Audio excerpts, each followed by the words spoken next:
শুভ সকাল দর্শক, দেশে এবং প্রবাসে যে যেখানে বসে দৈনিক পত্রিকার খবরাখবর নিয়ে এশিয়ান টেলিভিশনের নিয়মিত আয়োজন এশিয়ান সংবাদ বিশ্লেষণ দেখছেন। সকলকে স্বাগত জানাচ্ছি আমি কাউসার আহমেদ। দর্শক, এই অনুষ্ঠানের মধ্য দিয়ে দেশের প্রধান প্রধান পত্রিকার শীর্ষ শিরোনামগুলো পড়ে থাকি এবং এগুলোর পর্যালোচনা করে থাকি। দেরি না করে চলে যাচ্ছি মূল আয়োজনে। আমার হাতে থাকা সবগুলো পত্রিকার শিরোনাম আপনাদেরকে এক এক করে জানাবো। শুরুতেই যে পত্রিকাটি আমার হাতে রয়েছে দৈনিক দেশ রূপান্তর। দেশ রূপান্তর যেটিকে সংবাদ শিরোনাম করেছে, আমরা দেখছি সয়াবিন তেলের দাম বাড়ায় ভোজ্য তেল হিসেবে ঘানিতে ভাঙা সরিষার তেলের চাহিদা বেড়েছে। ছবিটি গতকাল রাজধানীর রাজারবাগ এলাকা থেকে তোলা। দর্শক, আমরা দেখছিলাম যে রমজানে কিন্তু একেবারে তেলের যে সংকট, সেই সংকট কিন্তু তৈরি করা হয়েছিল দাম বাড়ানোর জন্য, কিন্তু সেখানে সেই সময়ে কিন্তু সরকারের চাপের কারণে সয়াবিন তেল সহ অন্যান্য পণ্য যেগুলো রয়েছে সেগুলোর দাম কিন্তু ব্যবসায়ীরা বাড়াতে পারেনি। আমরা একই সময় দেখেছিলাম যে এইবারের রমজানে ভোক্তা অধিদপ্তর থেকে শুরু করে সবার যেই ভ্রাম্যমাণ আদালতের যে অভিযান বাজারগুলোতে সেগুলো কিন্তু অব্যাহত ছিল। ফলে এবারেই কিন্তু বিগত বছরগুলোতে রমজানের মধ্যে যেই সংকট তৈরি হয় এবং সংকট দেখিয়ে দাম বাড়ানোর একটি পায়তারা অসাধু ব্যবসায়ীরা করে থাকেন, সেই জায়গা থেকে আমরা দেখেছিলাম রমজানে কিন্তু কোনো ভোগ্য পণ্যের দাম বাড়েনি। এবার ভিন্ন প্রেক্ষাপট কিন্তু তৈরি হয়েছে। রমজানে না বাড়লেও এখন কিন্তু আসলে সেই রমজানের পরে আমরা দেখছি সেই সব পণ্যের দাম কিন্তু বাড়ছে। বিশেষ করে আমরা দেখছি পেঁয়াজের দাম, যেটি রমজানে 40 টাকা কেজি দরে ছিল, সেটি এখন 60 থেকে 65 টাকা দরে বিক্রি হচ্ছে।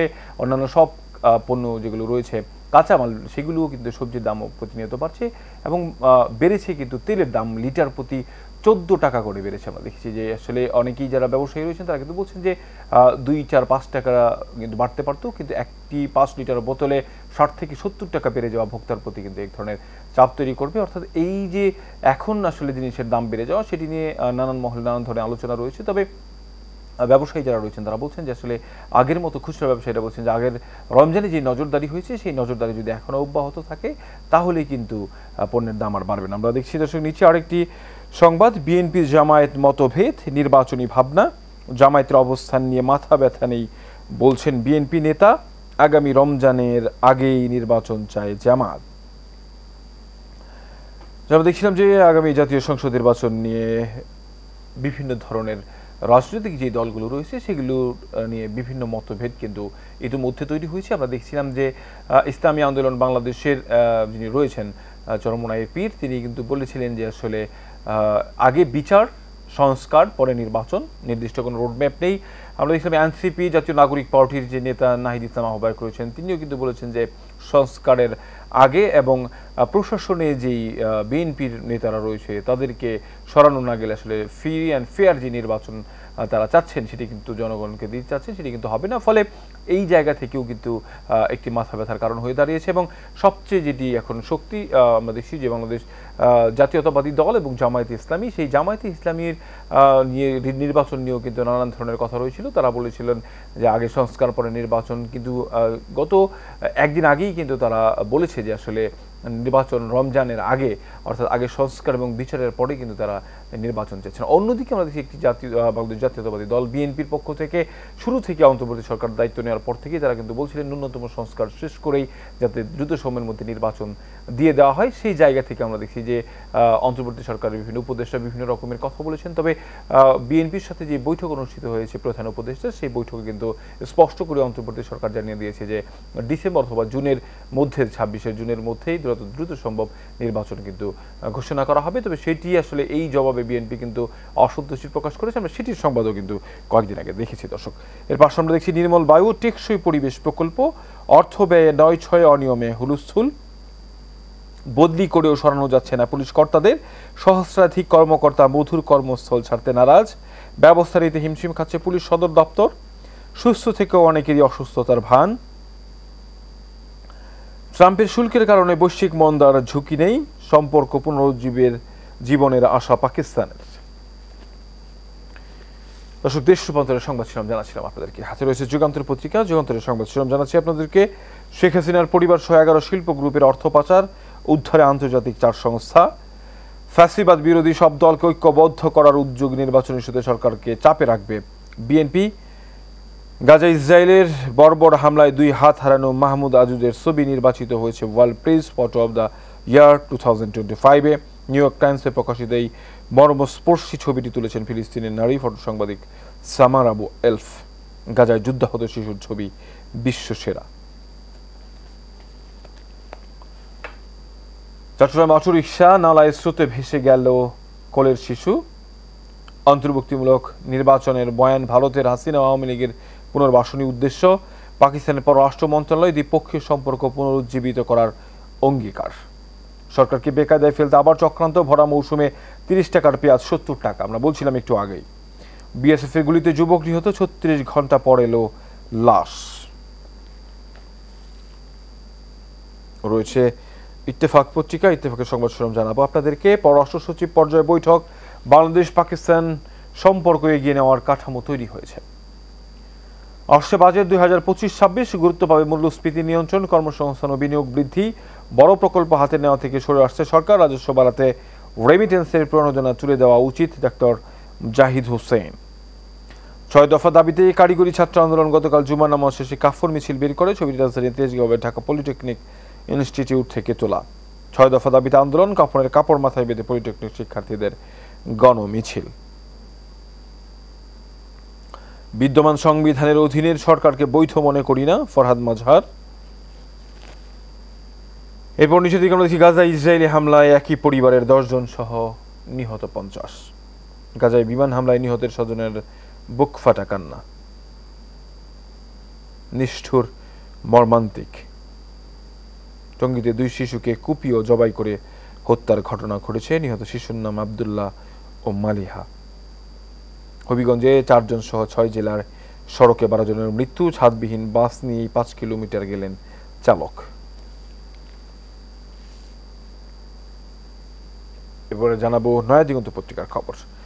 বিদেশের শ্রমবাজার ফের চাঙ্গা, মডেল মেঘনার ঘটনায় সৌদি শ্রমবাজারে প্রভাব পড়বে না। ব্যক্তি উদ্যোগে ভিসা সংগ্রহকারীদের সাক্ষাৎকার নেওয়া শুরু। বিজার হত্যাকাণ্ডের তথ্য চেয়ে গণবিজ্ঞপ্তি। বিএনপি মহাসচিবের সাথে অ্যান্ডফেল প্রতিনিধি দলের বৈঠক। ইসরায়েলের যুদ্ধবিরতির শর্ত, হামাসের প্রত্যাখ্যান। ডিসেম্বরের মধ্যে নির্বাচন নিয়ে রাজনৈতিক মতৈক্য চায় বিএনপি, জামায়াত সহ গণতন্ত্রপন্থী সব দলের মতামত নিয়ে নতুন কর্মসূচি। এরপর নিচের দিকে আমরা দেখছি বাংলাদেশের সাথে সুসম্পর্ক পুনরুজ্জীবিত করার অঙ্গীকার পাকিস্তানের। কমছে বৃষ্টিপাত, কয়েকদিন তাপমাত্রা বাড়ার সম্ভাবনা। লাকসামে জামায়াত কর্মী সম্মেলনে বক্তব্য রাখছেন অধ্যাপক মিয়া গোলাম পরওয়ার। হজযাত্রীদের সেবায় চালু হচ্ছে হজ ম্যানেজমেন্ট সেন্টার, থাকবে অ্যাপ। মত প্রকাশের স্বাধীনতা কেড়ে নিয়েছিল ফ্যাসিস্ট সরকার, গোলাম পরওয়ার। বেড়েছে পেঁয়াজের দাম, সবজি ও ঊর্ধ্বমুখী বাজার দর। প্রবাসীদের সেবা নিশ্চিতে মিশনগুলোতে জনবল বাড়াবে সরকার, পররাষ্ট্র উপদেষ্টা। হাতে রয়েছে জনকণ্ঠ পত্রিকা। জনকণ্ঠ যেটিকে সংবাদ শিরোনাম করেছে মূল্য নিয়ন্ত্রণে অগ্রাধিকার, আসছে 7,90,000 কোটি টাকার বাজেট। 2 জুন টেলিভিশনের মাধ্যমে উপস্থাপন করবেন অর্থ উপদেষ্টা। মূল্যস্ফীতি 6.5% নামানোর লক্ষ্য। বিনিয়োগে উৎসাহিতকরণ, কর্মসংস্থান ও দারিদ্র্য বিমোচনে গুরুত্ব। রোহিঙ্গা সংকট সমাধানের পথে বড় সমস্যা আরাকান আর্মি। ফরেন সার্ভিস দিবস অনুষ্ঠান, পররাষ্ট্র উপদেষ্টা। পলিটেকনিক শিক্ষার্থীদের বিক্ষোভ। ঢাকার সঙ্গে বৈঠক, সম্পর্ক পুনরুজ্জীবিত করার অঙ্গীকার প্রতিফলিত হয়েছে ইসলামাবাদ। বিদেশে কর্মী প্রেরণে আবার সুবাতাস, মার্চ মাসেই গিয়েছেন 1 লাখের বেশি। ছাদ উড়ে যাওয়ার পরও 5 কিলোমিটার বাস চালালেন চালক। ঢাকা মহানগরীর পথের কাটা ব্যাটারি চালিত রিক্সা গলি থেকে মূল সড়ক, ফ্লাইওভার সর্বোচ্চ দাপিয়ে বেড়াচ্ছে। দর্শক, আমরা দেখছিলাম যে ব্যাটারি চালিত রিক্সা নিয়ে ইতিমধ্যেই বিভিন্ন জায়গায় কিন্তু মাইকিং করে ঘোষণা করা হচ্ছে যে আসলে অবৈধ অটো রিক্সা যাতে না চালানো হয়। বিশেষ করে বিভিন্ন সোসাইটি থেকে শুরু করে বিভিন্ন জায়গায় আমরা দেখছিলাম প্রধান সড়কগুলো থেকে যাতে এগুলো না চালানো হয় সে ব্যাপারে কিন্তু অনেকেই বলছেন যে আসলে 5ই আগস্টের পরে এই যে অটো রিক্সাগুলো, সেই অটো রিক্সাগুলো আরও ব্যাপকও হয়ে গেছে। আমরা দেখেছিলাম যে আইনশৃঙ্খলা বাহিনীর কিছুটা যে শূন্যস্থান তৈরি হয়েছিল, সেই শূন্যস্থানের জায়গায় কিন্তু এই অবৈধ রিক্সাগুলো একেবারে রাস্তাগুলো দখল করে রেখেছে। ফলে এখন কিন্তু সবাই বিষয়গুলো নিয়ে সচেতন হয়েছে। আমরা দেখেছিলাম সরকারের পক্ষ থেকে, আইনশৃঙ্খলা বাহিনীর পক্ষ থেকে এবং সাধারণ যারা নাগরিক রয়েছে তারাও কিন্তু বিষয়টি নিয়ে চৌকান্না রয়েছে। অর্থাৎ এই যাতে এইসব অটো রিক্সা যাতে এইসব এলাকায় না চলে, অবৈধ অটো রিক্সা, সে কারণে কিন্তু সবাই সোচ্চার রয়েছে। দর্শক, আমার হাতেরও বেশ কিছু পত্রিকা রয়েছে, সেগুলো নিয়ে আলোচনা করবো বিরতির পর। এই মুহূর্তে দৈনিক পত্রিকার খবরাখবর নিয়ে এসেছেন টেলিভিশনের নিয়মিত আয়োজন নিশ্চয় সংবাদ বিশ্লেষণের সময় হলে একটি বিরতির, ফিরছি কিছুক্ষণ পর, সঙ্গে থাকুন। আয়তন বাড়ছে বাংলাদেশের, আশা দেখাচ্ছে বঙ্গোপসাগর। জেগেছে 1/2 শতাধিক দ্বীপ, 6 শতাধিক ডুবোচর। বছরে দেশের আয়তন বাড়ছে 20 বর্গ কিলোমিটার। 36 বছরে সন্দ্বীপ বেড়েছে 475 বর্গ কিলোমিটার। পাকিস্তানের পররাষ্ট্র মন্ত্রণালয়ের বিবৃতি সম্পর্ক পুনরুজ্জীবিত করার অঙ্গীকার প্রতিফলিত হয়েছে। পার্শ্ববর্তী কাফন মিছিল ৬ দফা দাবিতে গতকাল তেজগাঁওয়ে কাফন মিছিল করে কারিগরি ছাত্র আন্দোলন বাংলাদেশ। সংকট অবিশ্বাস বাড়ছে, কমছে সমাধানের পথ। পশ্চিমবঙ্গের সহিংসতা বাংলাদেশের মন্তব্য অযৌক্তিক, দাবি করেছে ভারত। সরকারের সঙ্গে সুসম্পর্ক চায় বিএনপি, কঠোর কর্মসূচিতে গেলে স্বৈরাচার ও তাদের দোসররা ফায়দা নিতে পারে। দর্শক, আমরা দেখছিলাম যে নোবেলজয়ী ডক্টর মোহাম্মদ ইউনূসের নেতৃত্বাধীন অন্তর্বর্তী সরকারের সঙ্গে সুসম্পর্ক বজায় রেখেই এখনো পর্যন্ত রাজনৈতিক যে কর্মসূচিগুলো রয়েছে সেগুলো কিন্তু পালন করে যাচ্ছে বাংলাদেশ জাতীয়তাবাদী দল বিএনপি, এবং তারা কিন্তু সবসময় আসলে বলে আসছেন যে অন্তর্বর্তীকালীন সরকার যেই সংস্কার হাতে নিয়েছে সেই সংস্কারের পক্ষেই কিন্তু তারা বলছেন। বারবার কিন্তু তারা এই কথাটি বলবার চেষ্টা করেছে। আমরা দেখেছি যে গত পরশু যেই সংস্কার কমিশনের সঙ্গে, জাতীয় ঐক্যমত্য কমিশনের সঙ্গে যে বৈঠক অনুষ্ঠিত হয়ে গেল বাংলাদেশ জাতীয়তাবাদী দল বিএনপির, সেখানেও কিন্তু বিএনপির স্থায়ী কমিটির সদস্য নজরুল ইসলাম খান বিষয়টি বলেছেন। বিএনপি সংস্কারেরই দল এবং বিএনপির হাত ধরেই কিন্তু সব ধরনের সংস্কার শুরু হয়েছিল। অর্থাৎ এই সরকারের সাথে যে সখ্যতা সেটি কিন্তু তারা বজায় রাখতে চাচ্ছেন। তারা কিন্তু বলছেন যে আসলে যদি তাদের সাথে দূরত্ব তৈরি হয় তাহলে কিন্তু এই সুযোগে ফ্যাসিবাদ যারা বিরোধী রয়েছে তারা কিন্তু জায়গা করে নেবে এবং দেশে কিন্তু একটি অরাজকতা তৈরি হবে। আমরা দেখছিলাম এমনিতেই দেশে অরাজকতা সৃষ্টি করবার জন্য বিভিন্ন সময় বিভিন্ন মহলকে ব্যবহার করে কিন্তু এক ধরনের পায়তারা দেশে করা হয়েছে। সেই জায়গা থেকে তাদেরকে সুযোগ না দেওয়ার জন্য আমরা দেখি বিএনপির ভারপ্রাপ্ত চেয়ারম্যান তারেক রহমানও কিন্তু বলেছেন যে সবসময় সরকারকে সহযোগিতা করে যাবার জন্য, এবং এখনো পর্যন্ত সরকারও কিন্তু সেই জায়গা থেকে আমরা দেখছি আন্তরিকতা থেকে জায়গা দেখেছে। জাতীয় ঐক্যমত্য কমিশন থেকে শুরু করে অন্তর্বর্তী সরকারের উপদেষ্টা তারাও কিন্তু বিষয়গুলো নিয়ে অনেক সময় বলছেন যে আসলে বিএনপির যে সংস্কার প্রস্তাব এবং ৩১ দফা সেগুলো নিয়েও তারা কথা বলেছেন। আমরা দেখলাম জাতীয় ঐক্যমত্য কমিশনের সহসভাপতি আলী রিয়াজ তিনিও কিন্তু বলেছেন যে বিএনপি সংস্কারের পক্ষে এবং বিএনপির হাত ধরেই দেশে সংস্কার হয়েছে। ফলে এই যে অন্তর্বর্তী সরকারের যে কার্যক্রম সেই কার্যক্রমের সাথে কিন্তু একমত পোষণ করেছে বিএনপি। তবে নির্বাচন নিয়ে স্পষ্ট করে কোনো রোডম্যাপ ঘোষণা না করায় কিছু মহলে কিন্তু আমরা দেখেছি যে ক্ষোভের জায়গা তৈরি হয়েছে। ফলে বিএনপির পক্ষ থেকে কিন্তু স্পষ্ট করে জানানো হয়েছে যে ২-১ মাস বেশি সময় যদি লাগে তাতে কিন্তু কোনো আপত্তি নেই, তবে স্পষ্ট করে জানাতে হবে যে আসলে নির্বাচন কবে নাগাদ হতে পারে। খালেদা জিয়া দেশে ফিরবেন কবে, মানসিকভাবে প্রস্তুত, চলছে ফেরার প্রক্রিয়াও। এই ছিল বাংলাদেশ প্রতিদিনের সংবাদ শিরোনাম। রয়েছে প্রথম আলো। প্রথম আলো যেটিকে সংবাদ শিরোনাম করছে হাসিনা সহ ১২ জনের বিরুদ্ধে রেড নোটিশ জারির চিঠি, ইন্টারপোলে আবেদন, ক্ষমতাচ্যুত প্রধানমন্ত্রীর পাশাপাশি রয়েছেন সাবেক ৯ জন মন্ত্রী, উপদেষ্টা প্রতিমন্ত্রী, আছেন সাবেক সিটি মেয়র ও সাবেক আইজিপি। শেখ হাসিনা, ওবায়দুল কাদের, আকম, মুজাম্মিল হক, তারিক আহমেদ সিদ্দিক, নসরুল হামিদ, বেনজির আহমেদ সহ আরও বেশ কয়েকজন নাম কিন্তু ১২ জনের বিরুদ্ধে কিন্তু এই রোড নোটিশ জারি হয়েছে। একটি ভোগান্তির চিত্র আমরা দেখছি। ভূগর্ভস্থ বিদ্যুৎ লাইন সংযোগ স্থাপনের জন্য রাজধানী মিরপুরে রোড খোঁড়া হয়েছে সপ্তাহখানেক আগে। সামনে থেকে গাবতলী পর্যন্ত অংশ সড়ক ও ফুটপাতের অনেকাংশ কেটে ফেলা হয়েছে, এতে পথচারীরা ভোগান্তির মধ্যে পড়েছেন। গতকাল দুপুরে মিরপুর টেকনিক্যাল মোড় এলাকায় তোলা এই ছবিটি। দর্শক, খানাখন্দে রাজধানীর যেই অবস্থা আমরা দেখি যে এই এখন কিন্তু বর্ষার মৌসুম, এই মৌসুমেও কিন্তু এমনিতেই রাস্তায় সড়কগুলো যেগুলো রয়েছে সেখানে পানি জমে কিন্তু এক ধরনের ভোগান্তি তৈরি হয়। সেখানে এই ধরনের খানাখন্দ কিন্তু মানুষের ভোগান্তি আরও চরম পর্যায়ে পৌঁছে যায়। ফলে অনেক আগে থেকেই আমরা শুনে আসছিলাম যে এক ধরনের সমন্বয়ের অভাব কিন্তু বাংলাদেশে রয়েছে। বিভিন্ন সংস্থা কিন্তু কাজ করে, আমরা জানি যে ওয়াসা থেকে শুরু করে তিতাস থেকে শুরু করে বিদ্যুতের লাইন, এসব বেশ কয়েকটি সংস্থা রয়েছে। এই সংস্থাগুলোর মধ্যে আসলে অন্তঃসংযোগ না থাকার কারণে, সমন্বয় না থাকার কারণে এক এক সময় এক একজন এক একভাবে তাদের মতো করে যখন এই সড়কগুলো কেটে তাদের কার্যক্রম পরিচালনা করেন তখনই কিন্তু ব্যত্যয়টি ঘটে। আমরা দেখি তখনই কিন্তু সাধারণ মানুষ যারা রয়েছেন তারা কিন্তু ভোগান্তিতে পড়ে। সেই সংক্রান্ত একটি সংবাদ আমরা দেখছিলাম। লক্ষ্য ডিসেম্বরে নির্বাচন, রাজনৈতিক দলগুলোকে একমতে আনার চেষ্টায় বিএনপি। এনসিপির মৌলিক সংস্কার মানে ক্ষমতার ভারসাম্য। এনসিপি মনে করে বর্তমান ক্ষমতা কাঠামো এক ব্যক্তি কেন্দ্রিক, এই কারণে শেখ হাসিনা সরকার ফ্যাসিবাদী হয়ে উঠতে পেরেছিল। ন্যূনতম সংস্কার বলতে কিছু নেই, সংস্কার মানে মৌলিক গুণগত পরিবর্তন। মৌলিক সংস্কারের বিষয়ে সবাইকে একমত হতে হবে। নাহিদ ইসলাম, আহ্বায়ক এনসিপি। আমরা নিচে দিকে দুর্ঘটনার চিত্র দেখছি। মুন্সিগঞ্জের শ্রীনগরে ঢাকা এক্সপ্রেসওয়েতে কাভার্ড ভ্যানের সঙ্গে সংঘর্ষে ছাদ পুরো ভেঙে পড়ে যাত্রীবাহী বাসটির। এই অবস্থায় অর্ধ শতাধিক যাত্রী সহ বাসটি দ্রুত গতিতে চালিয়ে ৬ কিলোমিটার যান চালক। এ সময় যাত্রীদের মধ্যে আতঙ্ক ছড়িয়ে পড়ে। গত বৃহস্পতিবার রাতে মুন্সিগঞ্জের লৌহজং উপজেলায় কুমারভোগ এলাকায় তোলা এই ছবিটি। সম্পর্ক পুনরুজ্জীবনের প্রথম ধাপ ঢাকার বৈঠক, ঢাকা ইসলামাবাদ সম্পর্ক। আন্তর্জাতিক বাণিজ্য, চীনের সঙ্গে শুল্ক যুদ্ধ বন্ধের ইঙ্গিত ট্রাম্পের।